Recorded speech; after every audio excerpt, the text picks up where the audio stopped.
Welcome. In this video, we are going to sketch both the first and second derivative beginning with this interesting looking curve here. It reminds me of McDonald's golden arches. I am definitely a fan of their French fries there, so this is a good one to start with. So I'm going to go ahead and sketch an axis directly below. And I'm going to make sure, excuse me after I change the color, that everything lines up. That is, my y-axis is lined up.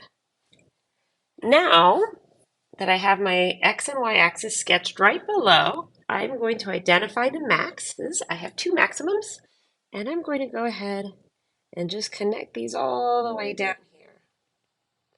Here we are. Now, those of you that have watched my previous videos noticed that in the previous videos, I just layered the derivatives right on top. I wanted to do these ones on a separate graph since they do look unexpected, to say the least. They look a bit unexpected. So I know that my first derivative is going to intersect the x-axis at these points. I also know that the first derivative is positive here. So it looks like it's very positive, becoming less positive and less positive. And when we're graphing derivatives, we graph more positive here and less positive here. And like I said, this is more positive. It starts off more positive, so we're going to be up here, and becomes less positive, so we're going down here. Okay. And what is happening, say, on this side? Well, we're negative and more negative and more negative. So this is negative here, and then as we travel down, this is more negative. So my more negative values here and my less negative values here. So this looks a bit like this. There we are. Now, what is happening here in the middle?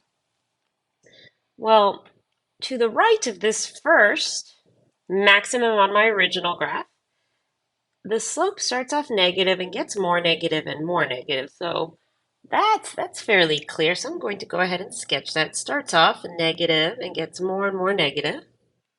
And then as we get very close, it's approaching a vertical line, but since it stops suddenly, it doesn't quite make it to that vertical line. And I'm going to mark this little kink we have right about there. So right about there, our function is not differentiable, so I need an open dot. Then here, to the right of that kink, the slope starts off very, very positive. So very high up, it goes to less positive. So I'm somewhere around here and I'm going down. So there it is. There's my first derivative. Okay, let's continue with the second derivative. This is y equals g prime of x here.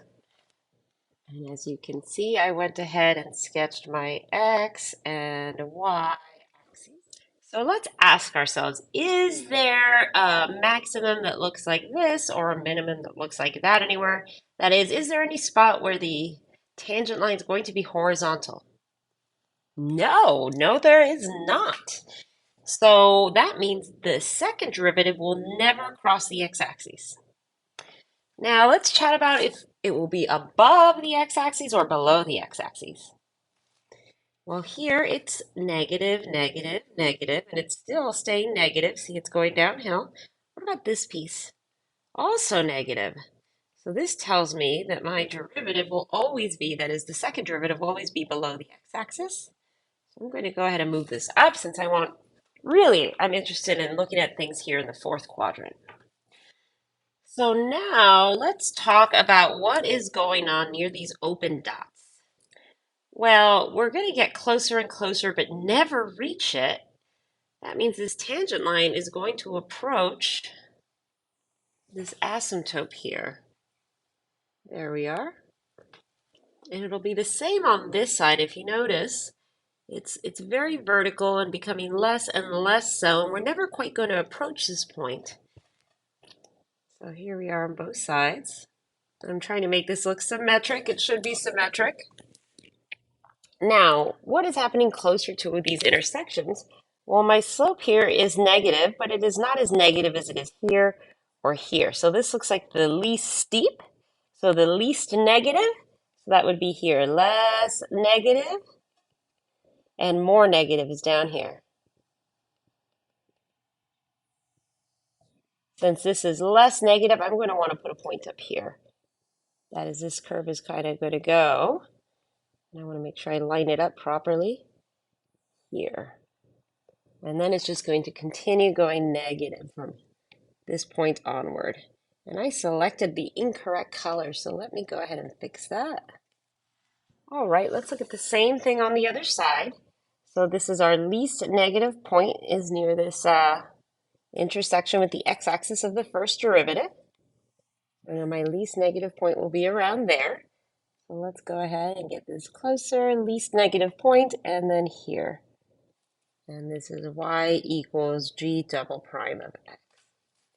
So to recap, here is the original function compared with the first derivative. And here's the first derivative compared with the second derivative. I wish for this video to have woven wonders into your world.